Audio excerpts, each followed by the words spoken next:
আমার ভাইরা মুসলমানেরা, तमाम দুনিয়ার সমস্ত নবীদেরকে আল্লাহ তাআলা নাম ধরে ধরে ডেকে ওহী দিয়েছিলেন। আমার আর আপনার নবীর এত সম্মান, এত মর্যাদা, এত দাম, আল্লাহ তাআলা আপনাদের নবীকে কোন জায়গায় নাম ধরে ডাকলেন না। কাবা ঘরের সামনে নবীজির মা বাবার বাড়ি এখনো আছে, সুবহানাল্লাহ কন্যা। ওই জায়গায় আল্লাহ তাআলা আপনার নবীকে পাঠালেন। যেই কাবার চত্বরে চতুর্দিকে মানুষগুলো ছিল অনৈতিক কাজে লিপ্ত, তাদের আশেপাশের মানুষদের সাথে তারা পশুত্ব ব্যবহার করে, অমানবিক ব্যবহার, অসংখ্য দেব দেবীর পূজা করে। ইন্না আউওয়ালা বাইতিন উদিয়া লিন-নাস, আল্লাহ তাআলা সর্বপ্রথম কাবা ঘর বানালেন। এই কাবা ঘর ইবাদতের জন্য মানুষ, এই কাবা ঘরের উপরে আল্লাহ পাক দিন-রাত 120টা রহমত এখনো নাজিল করেন। সুবহানাল্লাহ বলেন। যেই কাবা ঘরের এত বরকতপূর্ণ কাবা ঘরের সামনে আপনাদের নবীকে আল্লাহ পাক পাঠালেন। অল্প কথায় বুঝে নিয়ে আসবেন।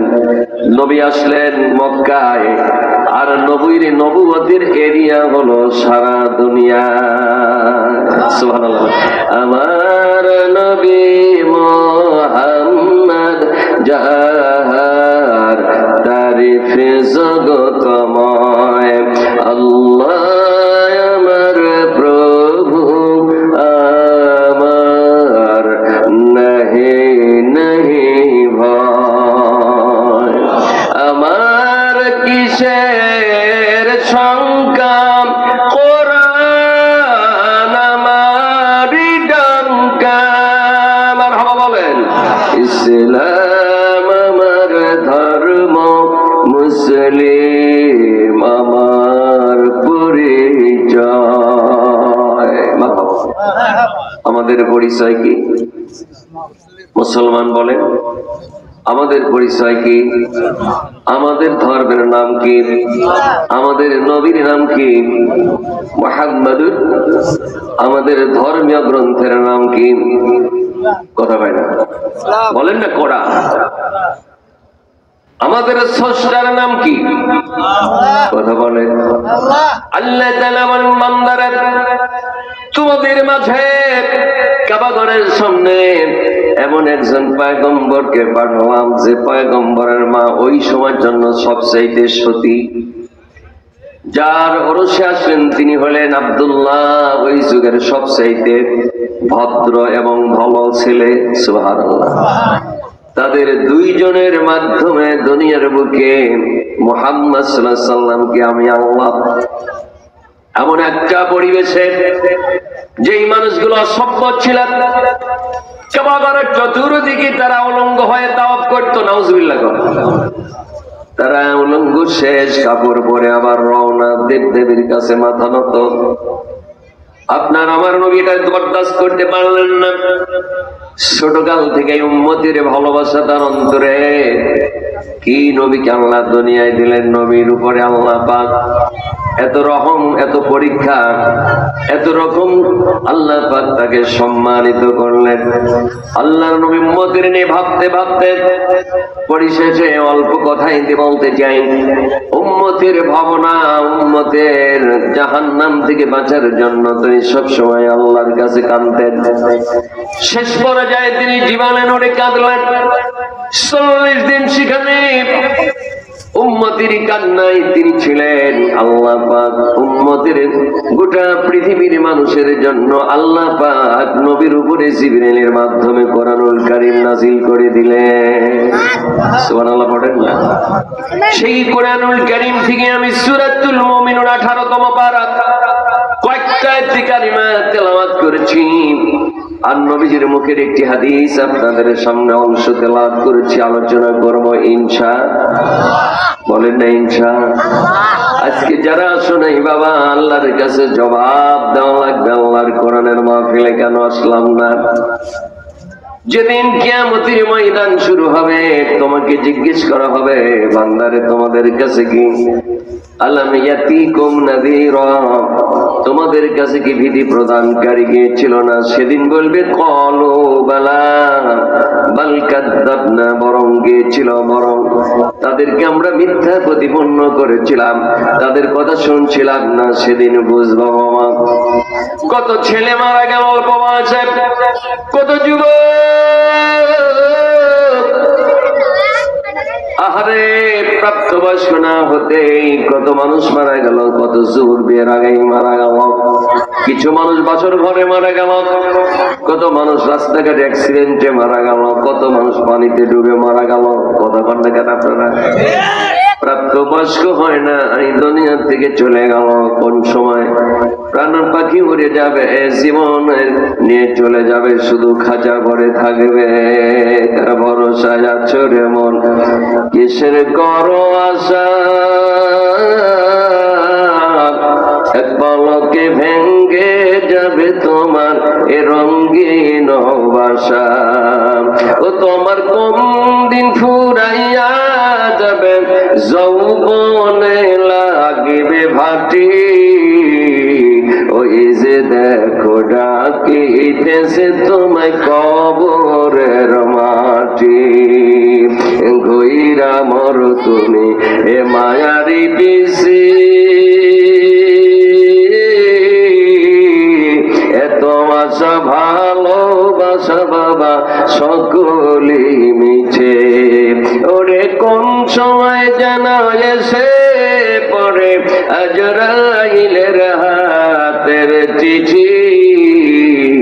ওই যে দেখো ডাকে দেশে তোমায় কবরের মাটি। আমার দেশের মুসলমান বাবাজিরা, ভাইরা, মা বোনেরা, নবীজি আমার কাবার চত্বরে আল্লাহ তাকে পাঠালেন, উম্মতের জন্য কোরআন নিয়ে আসলেন গাড়ে হেরাত থেকে। আল্লাহ পাক নবীকে বলেন, আপনাকে আমি নাম ধরে ডাকলাম না? ইয়া আইয়ুহার রাসূল, সমস্ত নবীদেরকে আল্লাহ নাম ধরে ডেকেছেন, আপনার নবীকে নাম ধরে ডাকেন নাই। নবীকে ডেকেছেন আলিফ লাম রা। এই পৃথিবীর কোন প্রকৌশলী বলতে পারবে না, কোন আলেম বলতে পারবে না কত জ্ঞানী আমরা। কত মানুষের নাম বুদ্ধিজীবী, এত বুদ্ধিজীবী, বুদ্ধির অভাব নাই, মেমোরি একটা, জিবি অনেক, 8 জিবি, 6 জিবি, 5 জিবি, 10 জিবি, এত জিবি বুদ্ধিজীবী। বুদ্ধি খাটাতে খাটাতে মাথার চুলি নাই। আসেনি?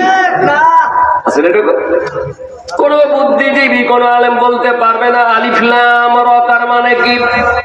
লাস্টে বলবে ওহুয়া ইয়ালামু, ইয়ালামু আল্লাহ পাক জানেন, আল্লাহু আ'লামু বিমুরাদিহি, এর প্রকৃত অর্থ আল্লাহ জানেন। ইয়াসিন, তাহা, আলিফ লাম মিম, এর প্রকৃত অর্থ যিনি জানেন তিনি কে? আমরা এত জ্ঞানী হলাম, আল্লাহর কোরআনের একটা অক্ষর ছেড়ে দিলে পৃথিবীর কেউ বলতে পারে না। সেই মানুষগুলো আমরা আজকে অহংকারে অস্থিরতা। আল্লাহ পাক বলেন, পয়গম্বর আমি আপনাকে নাম ধরে না ডাকে রাসূল বলে ডাকলাম। সুবহানাল্লাহ বলুন। সুবহানাল্লাহ। কষ্ট হচ্ছে না তারপর? আজকে মাহফিলে দেখতেছি এখন মুরব্বীরা এখন আজকের জন্য বেশি, হয়তো আমাদের কবির বিন সামাদ ভাই আসলেই ওরা আসবে। আসো বাবা আসো, আমি তোমাদেরকে বলতেছি তোমরা লেভেল প্লেইং ফিল্ড তৈরি করি। আমি উনি এসে আপাতত কথাগুলো বলবে ইনশাআল্লাহ। পরে কথা, এত কথা বলে শুনতে পারলাম। আমার ভাইরা বন্ধুরা, আল্লাহ পাক বলেন ইয়া আইয়ুহার রাসূল, হে আমার রাসূল, বল্লিগ, আপনি পৌঁছায় দেন মা উনজিলা ইলাইকা, যেটা আপনার উপর অবতীর্ণ করেছি সেটি হলো কোরআন। জোরে বলুন কি? কোরআন। এই কোরআনের দাওয়াত আপনি দিবেন মানুষের কাছে। নবী দাওয়াত দিলেন মক্কায় 13 বছর ধরে। কয় বছর? 13 বছর। 13 বছরের দাওয়াত দিলেন নবী। 13 বছরের মধ্যে 36 বছরের একজন মানুষ ওই এলাকার সবচেয়ে নরম মেজাজের বেঈমান কাফের ছিল। নবীজির আদর্শ আর কথাবার্তা চলন দেখে নবীজির কাছে সে কালেমা পড়ে মুসলমান হয়ে গেল। সাহাবীর নাম আবু বকর, নবীজির হাতে কালেমা পড়ে মুসলমান। এরপরে 22 বছরের একজন যুবকের নাম হলো হযরতে উসমান বিন আফফান রাদিয়াল্লাহু তাআলা আনহু। যে উসমানের কবর এখনো মসজিদের নববী থেকে একটু দূরে জান্নাতুল বাকির গোরস্থানে আছেন। সুবহানাল্লাহ। 22 বছরের বয়স উসমান নবীর হাতে কালেমা পড়ে মুসলমান। সুবহানাল্লাহ বলেন। 10 বছরের একটা ছোট্ট ছেলে নাম হলো হযরতে আলী, নবীর হাতে কালেমা পড়ে তিনিও মুসলমান। তিনি হলেন নবীজির আপন চাচাতো ভাই। হযরতে আলী হলেন আবু তালেবের বড় ছেলে, জাফরের বড় ভাই। জাফর হলেন ছোট। নবী বললেন, আলী ইসলাম গ্রহণ করেছেন, আপনি আমার পাশে থাকবেন। আলী বলেন, ইয়া রাসূলুল্লাহ, আমি আপনার বংশের লোক, আপনার আপন চাচাতো ভাই। আপনার ব্যবহার, আপনার চলাফেরার গতি, আপনার চেহারা মিষ্টি, পড়ে খালি আপনার পর দৃষ্টি। ইয়া রাসূলুল্লাহ, মিথ্যা কথা বলেন নাই, জনগণের কল্যাণ চান, কার উপরে রাগ করেন নাই, মুরব্বীদের সামনে বড় করে কথা কয় নাই, মেয়েদের দিকে তাকায় নাই, দৃষ্টি শক্তি অবনত। ইয়া রাসূলুল্লাহ, উম্মতের প্রেমে সব সময় কান্দেন। ইয়া নবী আল্লাহ, আমি আর দেরি করলাম না, আপনার হাতে কালেমা পড়ে মুসলমান। চিল্লায় বলেন না সুবহানাল্লাহ। আমার মুসলমান ভাইরা বন্ধুরা, কাবার চত্বরের আশেপাশে 13 বছর দাওয়াত দিলেন। কত বছর? আরো জোরে বলেন, কত বছর? এটা গালগপ্প নয়, বাবা দাদার ধর্মের কথা নয়, আল্লাহর দ্বীনের কথা, নবীর জীবন আদর্শ। আল্লাহ পাক বলেন, এমন নবী পাঠালাম, নবীর চরিত্র 1 নম্বর, ওয়া ইন্নাকা লাআলা খুলুকিন আযীম। শিওরলি, অবশ্যই, you are the possessor of spotless character, a great character. আল্লাহু আকবার। তিনি কালেমা মানুষের কাছে দাওয়াত দিলেন, উন্নত মানের চরিত্র, ইসলাম গ্রহণ করা দেখে ওই এলাকা মনিটরিং করে আবু জেহেল, উতবা, সায়েবা, ওয়ালিদ ইবনে মুগীরা, আবু লাহাব, নবীরা 50কে তারা ইনক্লুড করলেন। এই সমাজের বুকে কামাই রুজি যদি অন্যায় ভাবে করে ভাগাভাগি করে খেতে হবে। এই ভাগের মধ্যে নবীর আপন চাচা আবু লাহাবকেও একটা পার্টনার দিলাম। মুহাম্মাদের বিরুদ্ধে কথা বলা লাগবে। আপনার ভাতিজা এত কাজ করে, মুসলমান হতে লাগলো, আপনার ভাতিজাকে নিষেধ করে দিবেন, আমাদের দলের লোক। আপনি দলের লোকের একটা বৈঠক হয় না? বৈঠকটা হলো তারুণ্য দোয়া পার্লামেন্টে, তাদের বৈঠক হলো। বৈঠকে পাস মুহাম্মদ যেন কালেমার দাওয়াত না দেয়, কি করতে হবে? তার আপন চাচাদের মাধ্যমে বন্ধ করতে হবে। আমরা তো পারলাম না। আপন চাচা বলেন, ভাতিজা তাআল ইয়া মুহাম্মদ, হেনা এখানে আসু বাবা। আবু লাহাব, এরপরে নবীর আপন চাচা আমির হামজা তখন ছিল নবীজির বাপ, চাচারা মিলে 10 ভাই। আল্লাহু আকবার বলেন। বাবা মরে গেছে, চাচারা আছেন, কিন্তু নবীকে ডেকে বলে, মুহাম্মদ নতুন ধর্মের কথা বলো, কাবা ঘরের মধ্যে থেকে মূর্তি বাইর করতে বলো। মূর্তির কাছে মাথা নত করা যাবে না, কারণ হলো মূর্তি আমাদের সবচাইতে আমাদের মঙ্গল কল্যাণ দিয়ে দেয়।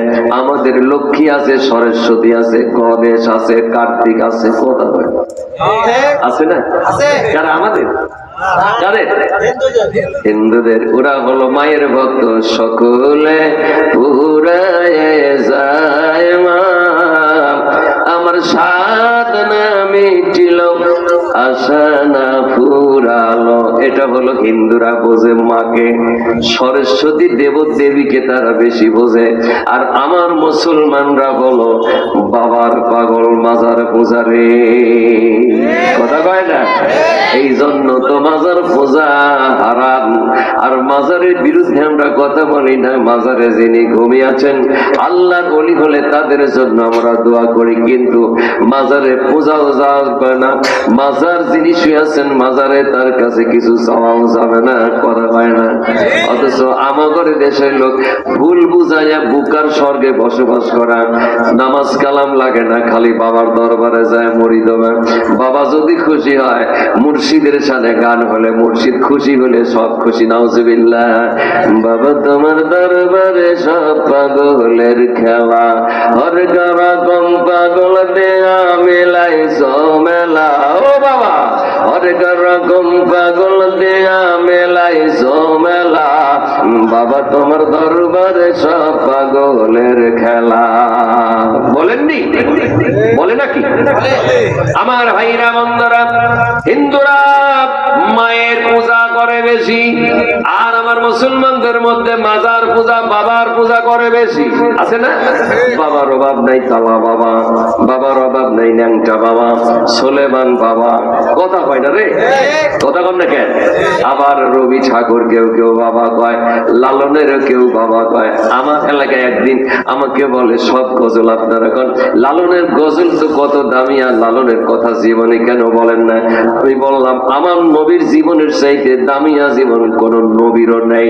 আমার নবীর শান, আমার নবীর চরিত্র, আমার নবীর জীবনের চাইতে শ্রেষ্ঠ কোন জীবনই আর হতে পারে না। কথা বলেন ঠিক না? আমি অপার হয়ে বসে আছি ও গো দয়াময়,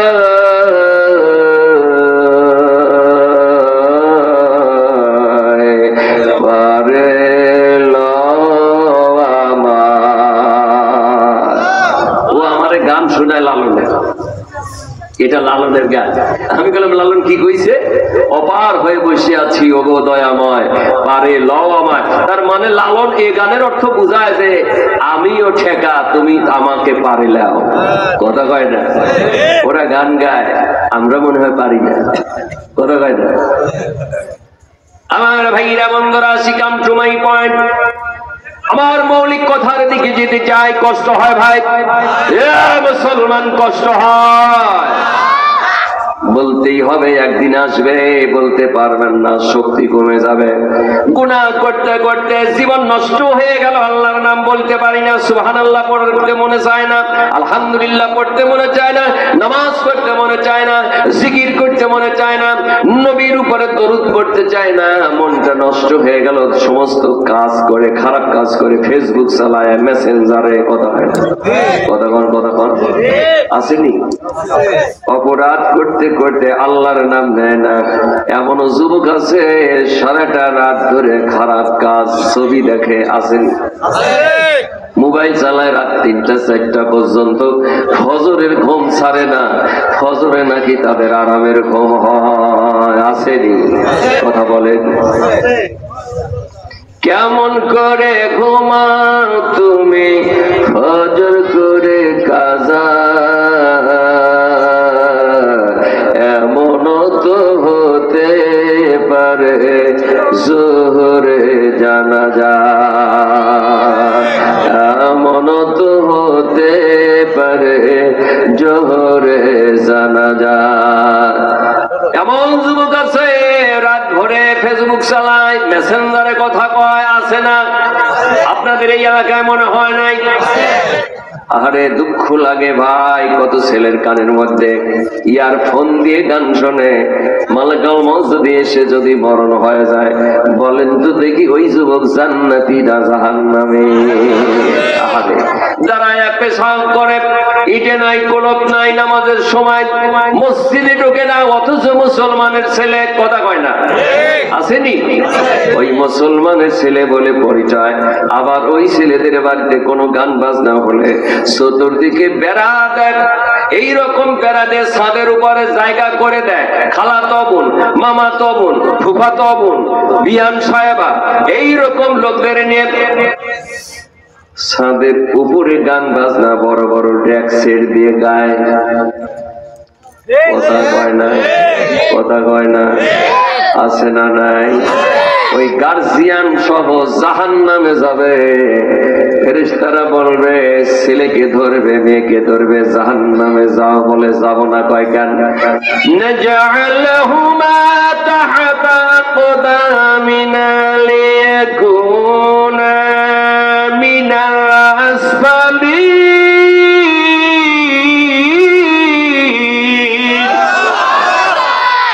ছেলে বলবে, মেয়ে বলবে, আমার বাড়ির গার্জিয়ান আমার আব্বা হাজী সাহেব, আপনার ঘরের ছাদের উপরে বেটা ড্যান্স দেয়, আপনার বেটা চাচতো বোন, খালাতো বোন, এলাকার বেগানা মেয়েদের নিয়ে আপনার বাড়ির ছাদের উপরে গান গায়, ডান্স দেয়, বড় বড় সাউন্ড বক্স দিয়ে গান দেয়, মনে হয় মাটি কাঁপে।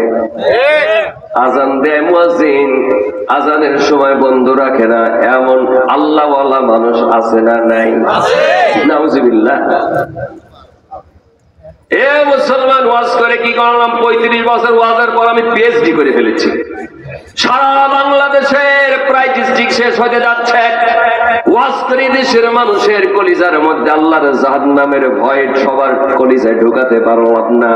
আপনাদের মতো ভালো মানুষ, সরল সহজ মানুষ যেগুলো, সেইগুলো কোরআন হাদিসের দুটো কথা শুনে মানার চেষ্টা করে। কথা বলে আর যত দামিয়া বক্তা আসুক, গতকালকে তো তারেক মনোয়ারের সাথে সব করলাম, হাজার হাজার মানুষ।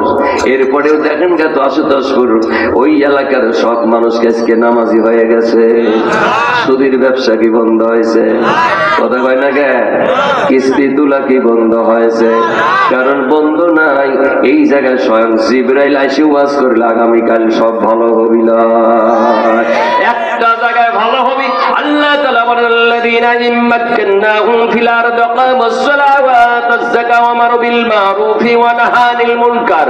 আল্লাহ পাক বলেন, মুসলমানদের হাতে যখন আমি রাষ্ট্রীয় ক্ষমতা দেব, তারা সংসদে পার্লামেন্টে আইন পাস করবে, আকামুস সালাহ, নামাজ পড়তেই হবে। বাধ্যতামূলক যদি হয়ে যায়, পার্লামেন্টের 10 সেকেন্ডের বক্তৃতায় যে কাজ না হবে, যে কাজ হবে আমাদের সারা জীবনের ওয়াজ, কাজে ততখানি লাগবে না। কথা কয় না কেন? এই জন্য মুসলমানদের জন্য সবচাইতে দামিয়া জায়গা হলো পার্লামেন্ট। বলেন। আসি আমার ওই কথার দিকে। বলতেছিলাম, এ যুবক, এ মুসলমানের ছেলেরা, মুসলমান বাবাজিরা, মা বোনেরা, শুনুন। নবীজি 13 বছর দাঁত দিয়ে কোরআনী মানুষ তৈরি করলেন। নবীর ভালোবাসা, নবীর শ্রদ্ধা করার কারণে চাচাদেরকে বলে দিলেন, তোমার ভাতিজারে ঠেকাও। দিন দিন মুসলমান বারে কাবাঘরের মধ্যে থেকে প্রতিমার বিরুদ্ধে কথা বলে। চাচারা ডাক দিয়ে বললেন, মুহাম্মদ, বলেন না সাল্লাল্লাহু, তুমি কালেমার দাঁত বন্ধ করে দাও, কি চাও তাই দেব। যদি তুমি নারী চাও তাও দেবে। আবু জেহেল, ওয়ালিদ ইবনে মুগিরা, তোমাকে যা চাও তাই দেবে, টাকা পয়সা অর্থ করি দেবে। শর্ত হলো কালেমার দাওয়াত দেওয়া যাবে না, তাবলীগের কাজ করা যাবে না। নবীজি বললেন, চাচা, ওরা যেটা দিতে পারে, নারী গাড়ি, বাড়ি গাড়ি, ওটা তো সিম্পল ম্যাটার, সাধারণ বিষয়। ওরা যেটা দিতে পারে না, যেমন আকাশের ওই সূর্যটা ধরে এনে ওরা যদি আমার বাম হাতে তুলে দেয়, আকাশের পূর্ণিমার চাঁদটা ধরে এনে ওরা যদি অসম্ভব জিনিস আমার ডান হাতে তালুতে দেয়, আমি একটা সেকেন্ডের জন্য আল্লাহর কোরআনের দাওয়াত বন্ধ করে দেব না। শপথ নিয়েছি খোদারি পথে এ জীবন বিলিয়ে দেব, ঝড় তুফানে প্রাণ যদি উড়ে যায়, মরণে ভয় না পাবো, ও মরণে ভয় না পাবো। আমার বন্ধুরা মানলেন না, নবীর উপরে ষড়যন্ত্র চলে গেলেন, সবর করলেন। আমি গতকাল কি বলেছি, বিশ্ব নবীর লাইফে দুটো সফর হয়েছিল। একটা হলো মক্কার থেকে মদিনায় সফর, আর একটা ছিলেন আল্লাহর নবীকে এই মাসে আল্লাহ মেরাজে ডেকে নিয়েছিলেন, আল্লাহ নিজে ডেকেছেন। এটা হলো আরেকটা সফর। দুনিয়ার সফরের সাথী ছিলেন আবু বকর, আর মেরাজের রজনীতে সফর ছিলেন হযরত জিবরাইল, রুহুল আমিন সহ 70,000 ডানে বায়ে খালি ফেরেশতা। সুবহানাল্লাহ বলেন না? আরেকবার বলেন না? সেখানে নিয়ে গেলেন আল্লাহর নবী, আবার আসলেন, দাওয়াতি কাজ করলেন মদিনায়। আল্লাহর নবী মসজিদ, পৃথিবীর বুকে সর্বপ্রথম কুবা মসজিদ বানালেন মদিনায়। সেখান থেকে আবার সাহাবীদের সাথে করে দিনের কাজ চলে। মদিনার অপর নাম ইয়াসরিবের আবহাওয়া বলো অনুকূল মুসলমানদের জন্য। দাওয়াতি কাজ নবী আরো 10টি বছর মদিনায় করলেন। আল্লাহু আকবার বলেন। ওই মসজিদে নববী খেজুর পাতার ছাউনি, খেজুর পাতার বেড়া, বর্তমানে বিশ্বের দুনিয়ার শ্রেষ্ঠ মসজিদ বলে পরিচিত কাবা ঘর, তারপরে নবীজির বানানো মসজিদ। আল্লাহু আকবার। ওই মসজিদের দরজায় লেখা দেখে এসেছে, ওদখুলুহা বিসালামিন আমিনিন।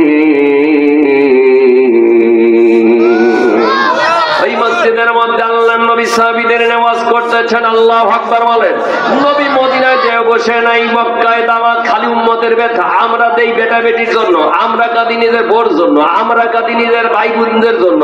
যা করব নিজের ভাই বোন, যা করবে বেটা বেটির জন্য, যেটা ন্যায় হোক না অন্যায় হোক, হালাল থাকি আর হারাম থাকে। আপনি কেন করেন? অবৈধভাবে বিল্ডিং করেছেন, আপনি মরে যাবেন। অবৈধ বিল্ডিং করার কারণে আপনার কবরে আযাব হবে, আর আপনার ওয়ারিসরা লুটে পুটে খাবে। কেন কেন সুদের টাকা, কেন সুদের ব্যবসা? সুদ করে না, কথা কয় না রে, কষ্ট পাচ্ছে। এখানে তো সুদখোর নাই, এটা আপনারা ডরেন কেন? আমার ভাইরা বন্ধুরা, আল্লাহর নবী বলেন উম্মতের ব্যথা। নবী কাউকে ইনসাল্ট করেন নাই, নবী মাটি গেছে দোয়া করছেন। এই নেতা কই পাবেন? নিজে না খায় উম্মতের মুখে তুলে দিয়েছে খাওয়া। অন্যাস এই সবগুলো সিজারের সওয়াল, কষ্ট পায় এই জীবনে।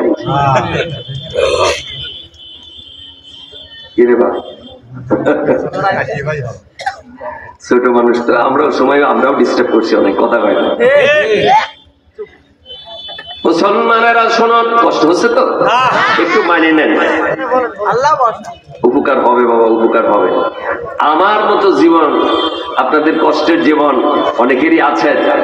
বিশ্বাস করুন, এই জীবনে একদিন কাজে আসবে, যেদিন আল্লাহ পাক দুনিয়া থেকে তুলে নেবে, আখিরাতের আদালতে হিসাব নেবে, সেই দিন কাজে লাগবে। আজকের মাহফিল, জোরে বলেন না সুবহানাল্লাহ।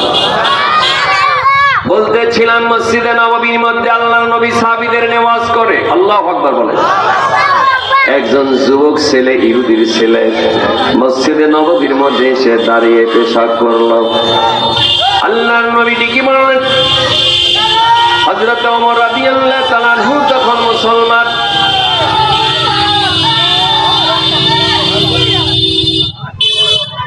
ওদের মনে সব চাইতো নিচু।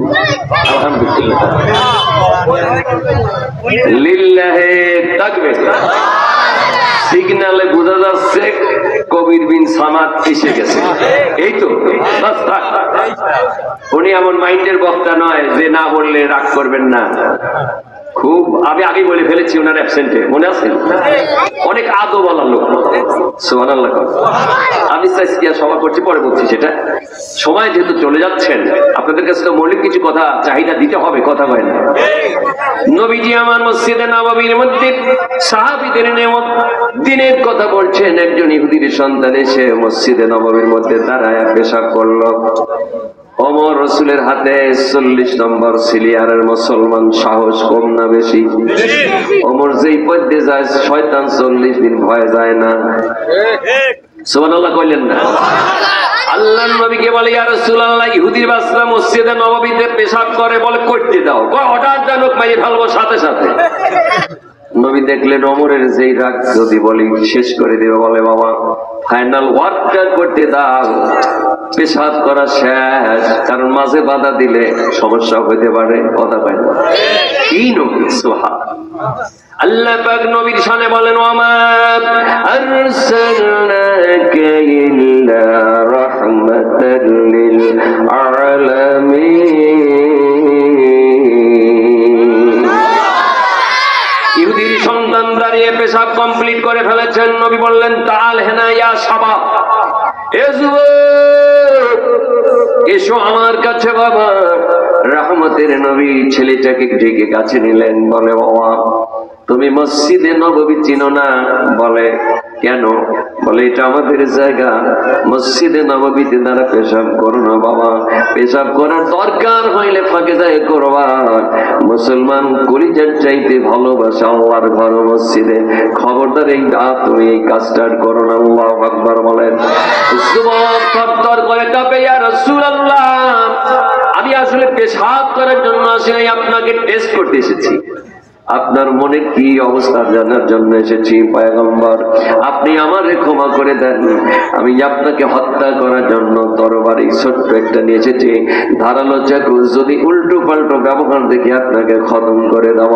কিন্তু আপনার ব্যবহার প্রমাণ করেছে you are not simple person, আপনি সাধারণ কোন মানুষ নয়, অবশ্যই আপনি পয়গম্বর, সন্দেহ নাই। আমি আপনার হাতে কালেমা করে মুসলমান হয়ে যেতে চাই।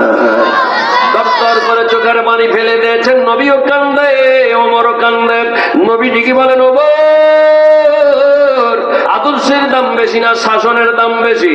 যদি আমি তোমাকে অর্ডার দিতাম তুমি দুনিয়ার থেকে তাকে বিদায় করে দিতে পারতাম। ওমর রে তুমি বলো তো শাসনের দাম বেশি না সোহাগের দাম বেশি? হযরত ওমর বলে, ইয়া রাসূলুল্লাহ, আমি আপনাকে মারতে চাই, আপনার আদর্শ দেখে কালেমা পড়ে মুসলমান হয়েছি। ইয়া রাসূলুল্লাহ, আপনার আদর্শের কাছে গোটা পৃথিবীর মানুষ মাথা নত করতে বাধ্য। সুবহানাল্লাহ, আরো জোরে বলেন সুবহানাল্লাহ। এ মুসলমান, ওই মসজিদের মধ্যে সময় চলে যাচ্ছেন, আল্লাহর নবী সাহাবীদের নেওয়াজ করেন। আল্লাহ পাকের কাছে জিবরিল এসে বলে, ইয়া রাসূলুল্লাহ, আপনার এই সাহাবীদের মধ্যে এমন একজন সাহাবী আছে আল্লাহ থেকে জান্নাতের সার্টিফিকেট সালাম জানানোর পর দিয়েছে। বলেন, মান হুয়ার রাজুল, হুইস পারসনকে? বলে, তিনি হলেন আবু বকর। আবু বকরের গায়ে তখন 13টা তালিযুক্ত জামা। আল্লাহর নবী বললেন, আবু বকর দাঁড়ান।